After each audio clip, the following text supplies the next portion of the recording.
Hello and welcome friends, welcome to my channel accounts online classes. तो friends, जैसा कि आप जानते हैं कि हम इस चैनल पे क्लास 11th और क्लास 12th सीबीएसई बोर्ड की अकाउंटेंसी से रिलेटेड सारे टॉपिक्स को डिस्कस करते हैं।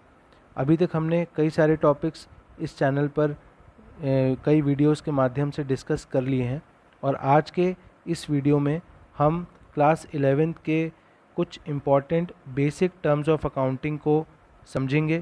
बेसिक टर्म्स ऑफ अकाउंटिंग एक इम्पॉर्टेंट चैप्टर है क्लास 11th अकाउंट्स में, जिसमें कि आप कई सारे टर्म्स पढ़ते हैं। तो उन्हीं टर्म्स में से कुछ टर्म्स आज हमने इस वीडियो में आपके साथ डिस्कस किए हैं।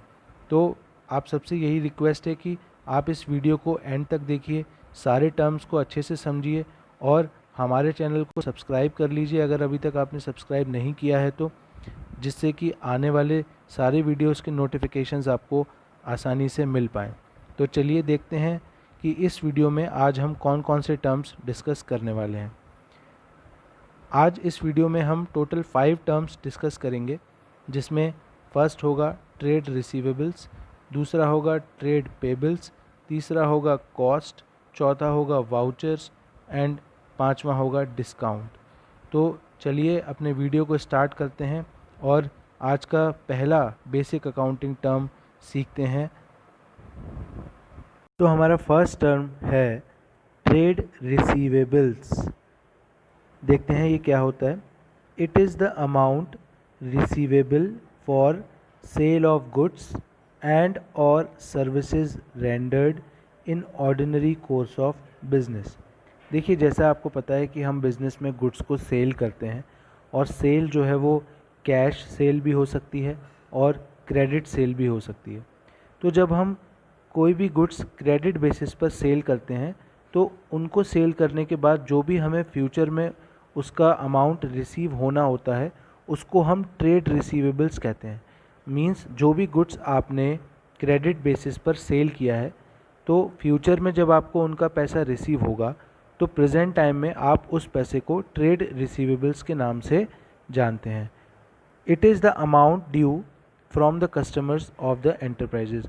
इट मीन्स कि आपको जो भी अमाउंट आपके कस्टमर्स से लेना है, मीन्स आपके कस्टमर्स के ऊपर ड्यू हो चुका है, अब आप फ्यूचर में उनसे रिसीव करेंगे, तो इसीलिए इसको हम ट्रेड रिसीवेबल्स कहते हैं। रिसीवेबल्स का मतलब to be received in future.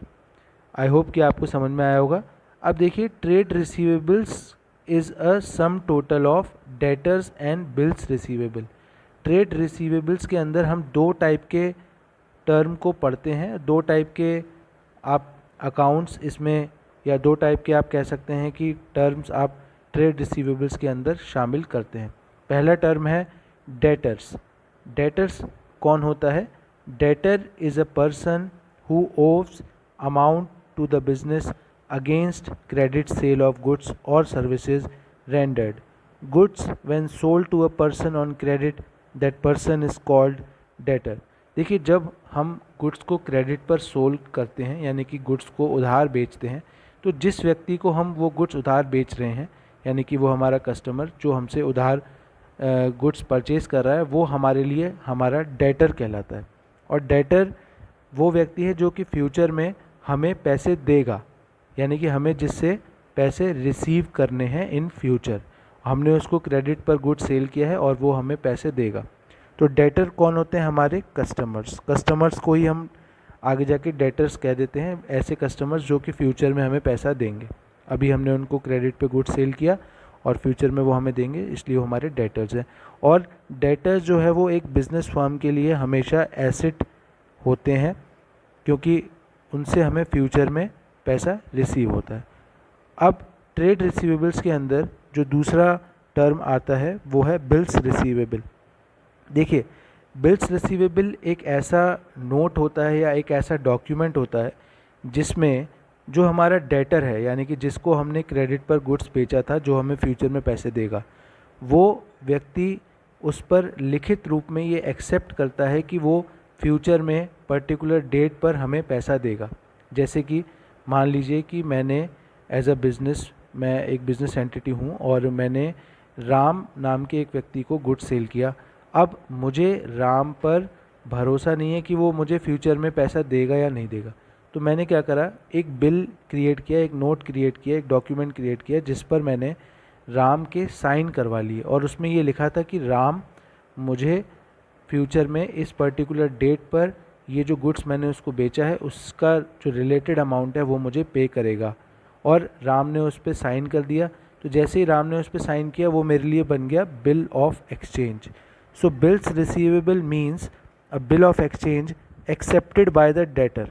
Accepted by debtor means उस व्यक्ति ने उसको एक्सेप्ट किया है कि वो मुझे पर्टिकुलर डेट पर, एक भविष्य में किसी पर्टिकुलर डेट पर पैसा देगा। The amount of which will be received on a particular date. जिस बिल, अब इस बिल का जो अमाउंट है वो पर्टिकुलर डेट, फ्यूचर में कोई एक डेट पर अमाउंट इसका रिसीव होता है। तो ये बिल्स रिसीवेबल भी हमारा ट्रेड रिसीवेबल्स का पार्ट होते हैं और बिल्स रिसीवेबल भी बिजनेस के लिए एक एसेट है। इसीलिए जब बैलेंस शीट बनाते हैं तो डेटर्स को भी एसेट साइड में दिखाते हैं और बिल्स रिसीवेबल को भी एसेट साइड में दिखाते हैं। तो आई होप कि आपको ये टर्म समझ में आया होगा और इसके अंदर जो 2 टर्म्स इंक्लूड हैं वो भी आपको समझ में आए होंगे।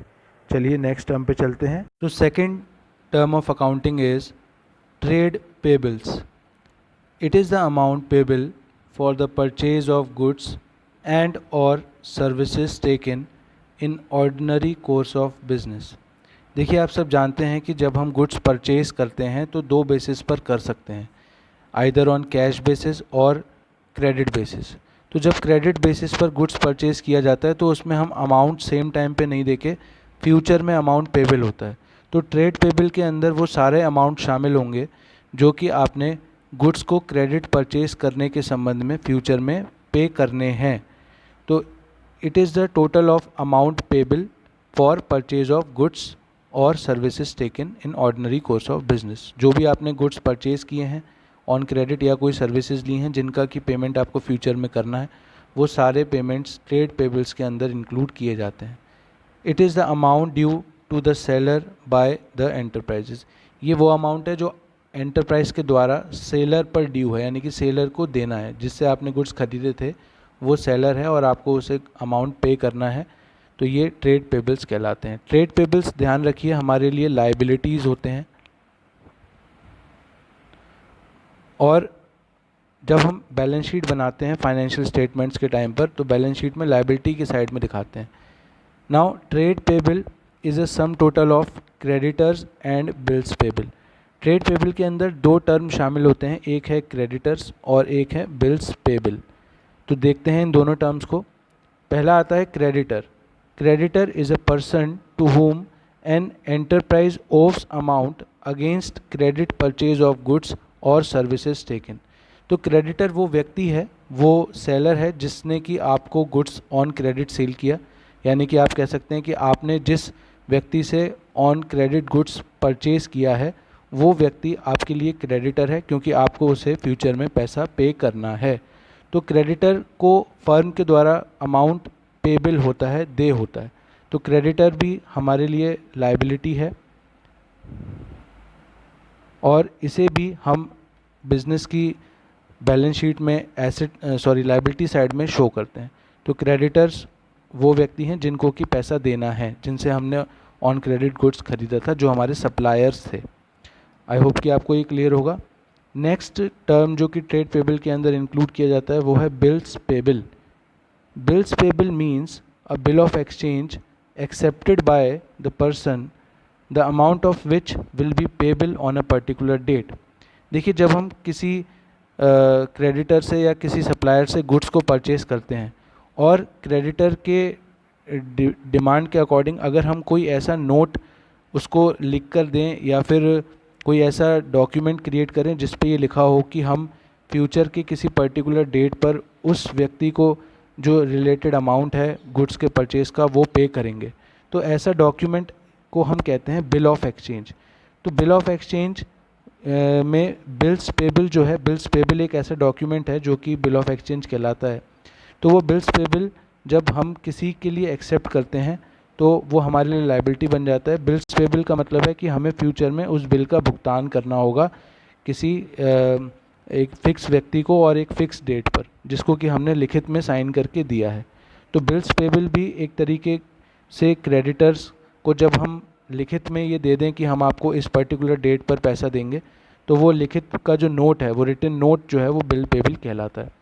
ये भी बिजनेस के लिए लायबिलिटी होता है और इसको भी बैलेंस शीट के लायबिलिटी साइड में हम दिखाते हैं। तो आई होप कि आपको ये ट्रेड पेबल जो टर्म है टोटल वो समझ में आया होगा। इसके अंदर दो टर्म्स थे, क्रेडिटर्स एंड बिल्स पेबल। तो चलिए अब दूसरे नेक्स्ट जो तीसरा टर्म है उस पर चलते हैं। So next term is cost. It is the amount of expenditure incurred on production or purchase of any article, product or activity. तो किसी भी आर्टिकल को ख़रीदने में, अगर आप ट्रेडिंग का बिज़नेस करते हैं तो आप आर्टिकल्स ख़रीद के और बेचते हैं, लेकिन अगर आप मैन्युफैक्चरिंग का बिज़नेस करते हैं तो आप उस आर्टिकल को प्रोड्यूस करते हैं। तो आर्टिकल को प्रोड्यूस करने के लिए या फिर उसको परचेज़ करने में जो भी आपका अमाउंट एक्सपेंडिचर होता है, जितना भी आप खर्चा करते हैं, वो सारा कॉस्ट के अंदर कवर होता है। तो यानी कि आप अगर प्रोडक्शन कर रहे हैं तो प्रोडक्शन में जो भी रॉ मटेरियल, जैसे कि आपको यहाँ एक फिगर में दिखाया गया है कि मान लीजिए आप ये टेबल प्रोड्यूस करते हैं, ये आपके लिए प्रोडक्ट है, तो आपको इस टेबल को बनाने के लिए ये टिम्बर, फिर उसके बाद जो टूल्स वगैरह लगते हैं, फिर उसके बाद जो लेबर लगती है, तो इन सब का जो भी खर्चा होता है इस टेबल को बनाने में, तो टेबल की कॉस्ट जब निकाली जाएगी तो इन सारे आइटम्स का जो अमाउंट आपने जितना एक्सपेंड किया है इन पे, वो सारा अमाउंट टोटल किया जाएगा कॉस्ट को निकालने में। ऐसे ही जब आप कोई आर्टिकल परचेज़ करते हैं तो जो भी कॉस्ट आती है, जो भी अमाउंट आप स्पेंड करते हैं उसको परचेज़ करने के लिए, वो उस आर्टिकल की कॉस्ट कहलाती है। या अगर आप उसको प्रोड्यूस कर रहे हैं तो जो बनाने की जो भी उसकी खर्चा आएगा उसको बनाने में, वो खर्चा उस प्रोडक्ट की कॉस्ट कहलाती है। तो आई होप कि कॉस्ट आपको समझ में आया होगा। चलिए नेक्स्ट टर्म पे चलते हैं। So next term is voucher. Voucher is an evidence of a business transaction. देखिए, मैंने आपको बताया था कि जब हम बिज़नेस में कभी भी किसी ट्रांजैक्शन को रिकॉर्ड करते हैं तो रिकॉर्डिंग से पहले हमारे पास उसका कोई ना कोई प्रूफ होना चाहिए, कोई एविडेंस होना चाहिए जिसके आधार पर हम उस ट्रांजैक्शन को अपने रिकॉर्ड्स में नोट करते हैं, रिकॉर्डिंग करते हैं। तो वाउचर जो है उसको हम कहते हैं evidence of a business transaction. कोई भी बिज़नेस ट्रांजैक्शन जब किया जाता है तो उसके अगेंस्ट एक डॉक्यूमेंट जनरेट किया जाता है और उस डॉक्यूमेंट को हम बोलते हैं वाउचर। ओके, फॉर एग्जांपल जैसे आपने कैश मीमो देखा होगा, कई बार इनवॉइस देखा होगा, रिसिप्ट देखा होगा, आपने किसी को कुछ पेमेंट किया और आपने उसके बदले में आपको रिसिप्ट मिलती है, तो वो भी एक प्रकार का वाउचर है। आप जब कुछ गुड्स खरीदने जाते हैं तो आपको, जब आप खरीदते हैं तो साथ में इनवॉइस मिलता है, जिसको आम भाषा में हम बिल कहते हैं, तो वो बिल एक तरीके का वाउचर है। जब आप कैश का पेमेंट करते हैं कुछ भी खरीदने के लिए तो आपको कभी कभार बिल के रूप में कैश मीमो मिलता है। तो ये कुछ एग्जांपल्स हैं वाउचर्स के जो कि ट्रांजैक्शन के समय क्रिएट किए जाते हैं और इन्हीं के आधार पर ट्रांजैक्शन को बिजनेस की बुक्स में रिकॉर्ड किया जाता है। तो voucher simply is a evidence of a business transaction. Business के ट्रांजैक्शन का जो एविडेंस है, सबूत है, वो है वाउचर। हर एक ट्रांजैक्शन के लिए कोई ना कोई वाउचर जनरेट किया जाता है। तो आई होप आपको ये क्लियर होगा। चलिए नेक्स्ट पे चलते हैं। So next and today's last basic term of accounting is discount. आप सबने कई बार डिस्काउंट के बारे में सुना होगा। आप कई बार जब मार्केट जाते हैं तो आप देखते होंगे कि कई सारे प्रोडक्ट्स पर आपको डिस्काउंट ऑफ़र किए जाते हैं। लेकिन बिज़नेस में जब हम discount as a businessman समझते हैं तो किस प्रकार हम समझेंगे, चलिए देखते हैं। It is reduction in the price of goods or from the amount to be paid to a customer by the enterprises. देखिए, जब आप कोई गुड्स परचेज़ करते हैं, यदि आपको उसके प्राइस में कुछ रिडक्शन दिया जाए, मींस आप परचेज़ कर रहे हैं और आपको उसके परचेज़ के टाइम पर उसका जो प्राइस है वो कुछ कम करके दिया जा रहा है, या फिर आप जब किसी को कुछ पे कर रहे हैं तो आपको वो व्यक्ति कुछ अमाउंट कम करके आपसे रिसीव कर रहा है या कुछ आपको लेस करके आपसे कुछ रिसीव कर रहा है, तो ऐसे अमाउंट को हम कहते हैं discount. It is a reduction in the price of goods or from the amount to be paid, या फिर जो अमाउंट आपको पे करना है उसमें से कुछ रिडक्शन हो जाए, तो ऐसे कंडीशन में हम जितना प्राइस कम हुआ है उसको हम कहते हैं डिस्काउंट। अब अकाउंट्स में जब हम डिस्काउंट पढ़ते हैं तो डिस्काउंट जो है वो दो तरीके की होती है, एक होती है कैश डिस्काउंट और एक होती है ट्रेड डिस्काउंट। इन दोनों को बहुत अच्छे से आपको समझना है, क्योंकि कई बार जब आप क्वेश्चंस करेंगे आगे, अकाउंटिंग जर्नल एंट्रीज रिकॉर्ड करेंगे, तो वहाँ पर आपको कैश डिस्काउंट और ट्रेड डिस्काउंट दोनों के बारे में दिया होगा, तो आप इन दोनों को अच्छे से समझिए। पहले बात करते हैं ट्रेड डिस्काउंट की। Trade discount is the reduction in prices by the seller to the purchaser of goods when they buy goods of certain quantity और वैल्यू। देखिए, ट्रेड डिस्काउंट जो है वो हमेशा बाइंग एंड सेलिंग के समय दिया जाता है। जब गुड्स का जो सेलर है, ये जो डिस्काउंट है गुड्स के सेलर द्वारा गुड्स के परचेज़र को दिया जाता है। मीन्स जो बेच रहा है वो देता है, किसको देता है? जो गुड्स खरीद रहा है। और ये डिस्काउंट ट्रेड डिस्काउंट इसलिए कहलाता है क्योंकि ये ट्रेडिंग के टाइम पर दिया जाता है। ट्रेडिंग का मतलब बाइंग एंड सेलिंग। और आपने देखा होगा कई बार एग्जाम्पल के तौर पे, जब हम कुछ गुड्स खरीदते हैं तो अगर मान लीजिए हम उनको लार्ज क्वांटिटी में ख़रीदने गए तो हमारे को जो सेलर है वो कुछ डिस्काउंट देता है। अगर हम लो क्वांटिटी खरीदेंगे या स्मॉल क्वांटिटी खरीदेंगे तो सेलर कहता है नहीं, कोई डिस्काउंट नहीं है। लेकिन जब आप लार्ज क्वांटिटी में ख़रीदते हैं, मान लीजिए आप एक बार में बल्क में 500 यूनिट परचेज़ कर रहे हैं, तो आपको सेलर के द्वारा कुछ डिस्काउंट दिया जाता है। तो ऐसा डिस्काउंट जो ट्रेडिंग के टाइम पे दिया जाए और गुड्स को बाइंग एंड सेलिंग के टाइम पे दिया जाए, जब आप गुड्स एक सर्टेन क्वांटिटी या कुछ लिमिटेड से ऊपर, कुछ लिमिट से ऊपर आप गुड्स परचेज़ करें, तो ऐसे समय दिया गया डिस्काउंट ट्रेड डिस्काउंट कहलाता है। ट्रेड डिस्काउंट के बारे में कुछ और बातें आपको मैं बता दूं। ट्रेड डिस्काउंट एक तरीके की बिजनेस डील होती है। मींस जब हम ट्रेडिंग कर रहे हैं तो उस समय डील हो रही है हमारी। और ट्रेड डिस्काउंट को हम जब अकाउंटिंग करते हैं, आप सीखेंगे आगे जाके, जब हम अकाउंटिंग करते हैं तो ट्रेड डिस्काउंट को हम जो गुड्स का परचेज प्राइस है उसमें से माइनस करके दिखाते हैं, इसको अलग से रिकॉर्ड नहीं करते।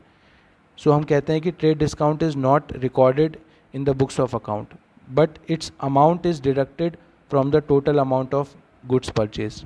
तो ट्रेड डिस्काउंट आई होप कि आपको समझ में आया होगा। दूसरा डिस्काउंट होता है कैश डिस्काउंट। देखिए, कैश डिस्काउंट पहले पढ़ते हैं। Cash discount is a discount allowed for timely payment of due amount. देखिए, जब हमारे को किसी को कोई अमाउंट ड्यू होता है, हमारे द्वारा हमें किसी को देना है और वो व्यक्ति चाहता है कि हम उसे थोड़ा जल्दी पेमेंट करें। मान लीजिए मैंने किसी से गुड्स परचेज़ किया ऑन क्रेडिट। अब हमारा जो टाइम डिसाइड हुआ था वो 2 महीने बाद का हुआ था पैसे पेमेंट करने के लिए, लेकिन वो जो सेलर है, वो सामने वाला जो व्यक्ति है, वो चाहता है कि मैं उसको पैसे 1 हफ्ते बाद ही दे दूं। तो वो मुझे ऑफ़र कर सकता है कैश डिस्काउंट। कैश डिस्काउंट जो दिया जाता है वो कैश का टाइमली पेमेंट के लिए दिया जाता है, जिससे कि कैश का पेमेंट जो है वो टाइमली रिसीव हो जाए, जल्दी रिसीव हो जाए। तो कैश डिस्काउंट की एक सबसे बड़ी खासियत है, ये डिस्काउंट तभी दिया जाता है जब कैश का ट्रांजैक्शन हो या कैश का लेन देन हो रहा हो। मीन्स आपके कुछ ड्यूज़ हैं जो कि आपको 2 महीने बाद मिलने थे, लेकिन आप चाहते हो कि वो अभी मिल जाए, तो आप जिस व्यक्ति से भी वो पैसा मिलना है उसको ये डिस्काउंट ऑफ़र कर सकते हो कि आप चाहो तो उसको कह सकते हो कि अगर आपने अभी अमाउंट पे कर दिया तो मैं आपको 5% डिस्काउंट दे दूँगा। तो ऐसी कंडीशन में कैश डिस्काउंट यूज़ किया जाता है। कैश डिस्काउंट का मेन पर्पस क्या रहता है? अमाउंट को जल्दी रिसीव करना, ठीक है, अमाउंट को टाइमली रिसीव करना। तो ये जो टाइप का डिस्काउंट है ये कई बार दिया जाता है कि समय पे कैश मिल जाए या समय से पहले रिसीव हो जाए। अब कैश डिस्काउंट की बात करें तो कैश डिस्काउंट जो है, यहाँ देख सकते हैं आप, कैश पेमेंट के समय ही दिया जाता है। दूसरी बात, जब हम अकाउंट्स बनाते हैं तो कैश डिस्काउंट की रिकॉर्डिंग की जाती है। कैश डिस्काउंट को हम अलग से रिकॉर्ड करते हैं और जो भी अमाउंट पेबल हो रहा है या अमाउंट रिसीव हो रहा है उस अमाउंट में से तो माइनस करते ही हैं, साथ साथ इसकी जो अकाउंटिंग है वो प्रॉपर बुक्स में की जाती है। इसका अकाउंट ओपन किया जाता है कैश डिस्काउंट का, और या तो डेबिट किया जाता है या क्रेडिट किया जाता है। लेकिन ट्रेड डिस्काउंट की अगर हम बात करें तो ट्रेड डिस्काउंट का अकाउंट ओपन नहीं किया जाता। ट्रेड डिस्काउंट को केवल वो ट्रेड वाला जो अमाउंट होता है, परचेज ऑफ गुड्स का जो अमाउंट होता है, उसमें से माइनस कर दिया जाता है। तो आई होप कि आपको इन दोनों डिस्काउंट के बारे में समझ में आया होगा, दोनों में क्या डिफरेंस है वो भी समझ में आया होगा। ट्रेड डिस्काउंट ट्रेडिंग के समय दिया जाता है और कैश डिस्काउंट कैश पेमेंट के टाइम पे दिया जाता है। और ट्रेड डिस्काउंट को बुक्स में अलग से रिकॉर्ड नहीं करते, उसकी कोई अलग से अकाउंट ओपन नहीं करते, लेकिन कैश डिस्काउंट का अलग से अकाउंट ओपन किया जाता है। तो आई होप कि आपको ये टर्म समझ में आया होगा और आज के इस वीडियो के जितने भी टर्म्स थे आपको समझ में आए होंगे। तो आज के लिए हमारा वीडियो देखने के लिए सबको धन्यवाद और आप हमारे साथ बने रहिए। हमारे चैनल को सब्सक्राइब करिए अगर अभी तक आपने सब्सक्राइब नहीं किया है तो। अगर आप सब्सक्राइब करेंगे तो आपको आने वाले वीडियोस के नोटिफिकेशंस आसानी से मिल जाएंगे। तो हमारे साथ बने रहने के लिए थैंक यू और आगे की वीडियोस के लिए हमारे चैनल पर बने रहिए, सब्सक्राइब करिए। आज के लिए इतना ही। Thank you and have a nice day.